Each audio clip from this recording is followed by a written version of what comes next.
ನಮಸ್ಕಾರ ಸ್ನೇಹಿತರೆ. Anchor Anushree Kannada TV ಅಂದ್ರೆ ಕಿರುತೆರೆ ಲೋಕದಲ್ಲಿ ದೊಡ್ಡ ಸ್ಟಾರ್ ಆಗಿದ್ದಾರೆ. ಅದೇ ರೀತಿ ಕನ್ನಡ ಸಿನಿಮಾ ಲೋಕದಲ್ಲಿ ಅರ್ಜುನ್ ಜನ್ಯ ಅವರು ತಮ್ಮ ಮ್ಯೂಸಿಕ್ ಮೂಲಕವೇ ಭಾರಿ ದೊಡ್ಡ ಹೆಸರು ಸಂಪಾದಿಸಿದ್ದಾರೆ. ಒಂದು ಕಡೆ ಆಂಕರ್ ಅನುಶ್ರೀ ಮದುವೆ ವಿಚಾರ ಪದೇ ಪದೇ ಚರ್ಚೆಗೆ ಬಂದು ಸಂಚಲನ ಸೃಷ್ಟಿ ಮಾಡುತ್ತಿರುವಾಗಲೇ ಆಂಕರ್ ಅನುಶ್ರೀ ಮತ್ತು ಅರ್ಜುನ್ ಜನ್ಯ ಮದುವೆ ಫಿಕ್ಸ್. ಆಂಕರ್ ಅನುಶ್ರೀ ಜಿ ಕನ್ನಡಕ್ಕೆ ದತ್ತುಪುತ್ರಿ ಆಗಿದ್ದು ಎಲ್ಲಾ ರಿಯಾಲಿಟಿ ಶೋಗಳಿಗೆ ಇವರೇ ಆಂಕರ್ ಆಗಿ ಬರ್ತಾರೆ. ಆಂಕರ್ ಅನುಶ್ರೀ ಅಂದ್ರೆ ಮಾಸ್, ಆಂಕರ್ ಅನುಶ್ರೀ ಅಂದ್ರೆ ಕ್ಲಾಸ್, ಆಂಕರ್ ಅನುಶ್ರೀ ಅಂದ್ರೆ ಕನ್ನಡ ಕಿರುತೆರೆಯ ಸೂಪರ್ ಸ್ಟಾರ್ ಅಂತ ಹೇಳುತ್ತಾ ಹೊಗಳುತ್ತಾರೆ ಅವರ ಅಭಿಮಾನಿಗಳು.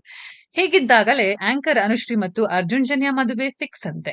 ಆಂಕರ್ ಅನುಶ್ರೀ ಅಂದ್ರೆ ಯಾರಿಗಿಷ್ಟ ಇಲ್ಲ ಹೇಳಿ. ಪ್ರತಿ ವಾರ ಟಿವಿ ಮುಂದೆ ಬಂದು ಮತ್ತು ಇಡೀ ಕನ್ನಡ ನಾಡಿನ ಜನರನ್ನ ರಂಜಿಸುವ ಆಂಕರ್ ಅನುಶ್ರೀ ಯಾವ ಸಿನಿಮಾ ಸ್ಟಾರ್ಗೆ ಕೂಡ ಕಮ್ಮಿ ಇಲ್ಲದಂತೆ ಅಭಿಮಾನಿಗಳನ್ನ ಸಂಪಾದಿಸಿದ್ದಾರೆ. ಅದರಲ್ಲೂ ಆಂಕರ್ ಅನುಶ್ರೀ ಅವರ ಮಾತಿಗೆ ದೊಡ್ಡ ಮಟ್ಟದಲ್ಲಿ ಫ್ಯಾನ್ಸ್ ಇದ್ದು ಅರಳು ಉರಿದಂತೆ ಅನುಶ್ರೀ ಮಾತಾಡ್ತಾರೆ.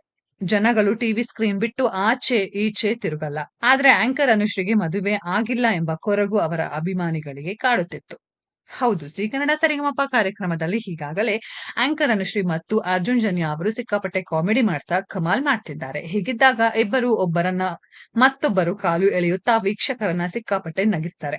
ಹೀಗೆ ಕನ್ನಡ ನಾಡಲ್ಲಿ ಆಂಕರ್ ಅನುಶ್ರೀ ಮತ್ತು ಅರ್ಜುನ್ ಜನ್ಯ ಜೋಡಿ ಸಿಕ್ಕಾಪಟ್ಟೆ ಫೇಮಸ್ ಆಗಿದೆ. ಹಾಗಾದ್ರೆ ಇಬ್ಬರು ಮದುವೆ ಆಗ್ತಿದ್ದಾರಾ? ಅಂದ ಹಾಗೆ ಆಂಕರ್ ಅನುಶ್ರೀ ಮತ್ತು ಅರ್ಜುನ್ ಜನ್ಯ ಮದುವೆ ಫಿಕ್ಸ್ ಅಂತ ಈಗ ಸೋಷಿಯಲ್ ಮೀಡಿಯಾ ಮೂಲಕ ಸುದ್ದಿ ಹಬ್ಬುತ್ತಿದೆ. ಈ ರೀತಿ ಸುದ್ದಿ ಹಬ್ಬಲು ಕಾರಣವಾಗಿದ್ದು ಈಗ ನಡೆಯುತ್ತಿರುವ ಜೀ ಕನ್ನಡ ಸರಿಗಮಪ ಕಾರ್ಯಕ್ರಮದ ಸಂಕ್ರಾಂತಿ ಎಪಿಸೋಡ್. ಆಂಕರ್ ಅನುಶ್ರೀ ಮತ್ತು ಅರ್ಜುನ್ ಜನ್ಯ ಅವರು ಸಂಕ್ರಾಂತಿ ಎಪಿಸೋಡ್ ಸಮಯದಲ್ಲಿ ಪರಸ್ಪರ ಎಳ್ಳು ಬೆಲ್ಲ ತಿನ್ನಿಸಿ ಸಂಭ್ರಮಿಸಿದ್ದಾರೆ. ಈ ಮೂಲಕ ಆಂಕರ್ ಅನುಶ್ರೀ ಮತ್ತು ಅರ್ಜುನ್ ಜನ್ಯ ಮದುವೆ ಆಗ್ತಾರಾ ಅನ್ನೋ ಪ್ರಶ್ನೆ ಮೂಡಿ ಅದೇ ಸುದ್ದಿ ಈಗ ಎಲ್ಲೆಲ್ಲೂ ಹಬ್ಬುತ್ತಿದೆ. ಸ್ನೇಹಿತರೆ, ಆಂಕರ್ ಅನುಶ್ರೀ ಅವರಿಗೆ ಆದಷ್ಟು ಬೇಗ ಒಳ್ಳೆ ವರ ಸಿಗ್ಲಿ ಅಂತ ಕೇಳ್ಕೊಳ್ಳೋಣ. ಈ ವಿಡಿಯೋದ ಬಗ್ಗೆ ನಿಮ್ಮ ಅನಿಸಿಕೆಯನ್ನ ಕಾಮೆಂಟ್ ಬಾಕ್ಸ್ ಅಲ್ಲಿ ಕಾಮೆಂಟ್ ಮಾಡಿ. ಈ ವಿಡಿಯೋ ಇಷ್ಟ ಆಗಿದ್ರೆ ಲೈಕ್ ಮಾಡಿ, ಶೇರ್ ಮಾಡಿ, ಚಾನೆಲ್ ನ ಸಬ್ಸ್ಕ್ರೈಬ್ ಮಾಡಿ, ಪಕ್ಕದಲ್ಲಿ ಇರೋ ಬೆಲ್ ಐಕಾನ್ ನ ಹಿಟ್ ಮಾಡಿ. ಮುಂದಿನ ವಿಡಿಯೋದಲ್ಲಿ ಭೇಟಿಯಾಗೋಣ. ಧನ್ಯವಾದಗಳು.